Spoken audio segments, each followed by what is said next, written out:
আসসালামু আলাইকুম। কেমন আছেন সবাই? আশা করি ভালো আছেন। আমরা আলহামদুলিল্লাহ ভালো আছি। তো আমরা চলে আসছি ডাক্তারের কাছে। তো ডাক্তার আয়নের দাঁত দেখবে। তো দাঁত মানে সিল দেওয়ার ১ ঘন্টা পরে কিছু খাওয়া যায় না। তো আগে তাকে ফুচকা খাইয়ে নিলাম আমরা।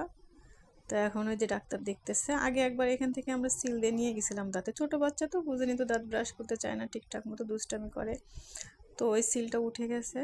তো এখন আমরা আবার নিয়ে আসছি। ব্যথা হয় নাই, বলছে ব্যথা নাই, ও নিজেই বলছে, কিন্তু আপনার মাড়িটা একটু ফুলে গেছিলো, আমরা খেয়াল করি নাই। তো এখন এই যে নিয়ে আসছি, নিয়ে আসার পরে আবার ডাক্তার নর্মাল সিলটা দিয়ে দেবে আর কি। ছোটো বাচ্চা বুঝেনি তো, দেখতে থাকেন।